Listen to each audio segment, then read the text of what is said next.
Good morning diha sa tanang mga kabugno sa kinabuhi kisang nga bugno sa kinabuhi o di ba ari ta diring dapita mosuroy sa ta ato nga doon ang pinakasikat nga ayuhanan tahianan ug unsa pa nang diha nga gusbat ninyo dihang nga laksi o nga guba ninyo dihang mga bags like shoes, umbrellas, ingana dad-an ninyo diri sa Dudes Repair Shop.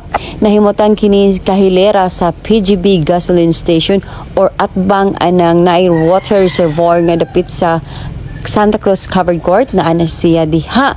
Okay, so naidaghan mga client diha apil nako. Alright, so ato ang sudlon mao na siya ang tag-iya nga si Dodge o di ba popularly known as Dodge si Sir. Mao na siya tag-iya then ang ilahang mga staff o kana sila ang mga kugihan ug mga ambungan nga mga staff diha sa Dudes Repair Shop. Shout out ninyong tanan. Di ba nag-busy kay sila sa ilang gipanghimo, daghan kay silang mga client diri. Kay nga naman di kalidad gyud ang ilang paghimo, dili jud jama.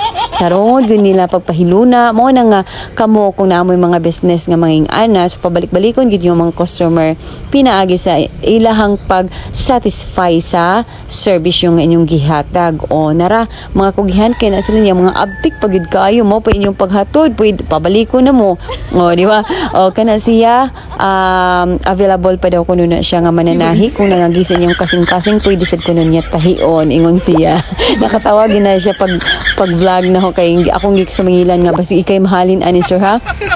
So mao ni ang ato ang pinakasikat nga yohanan sa mga nangaguba da nangagisi ug unsa pa nang uban nga angay tahion ari lang mo bisita lang mo sa ilang Dudes Repair Shop sa akong giingon nga location.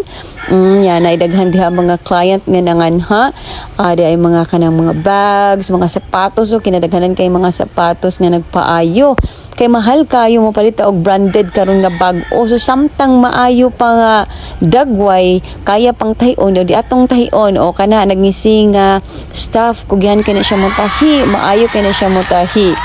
Alright. So suwayin ninyo og bisita darang dapita kung naamoy mga ipangtahi nga mga nangagisi. Okay, so thank you so much everyone and keep on following for more vlogs. This is Vlogerang Boholana.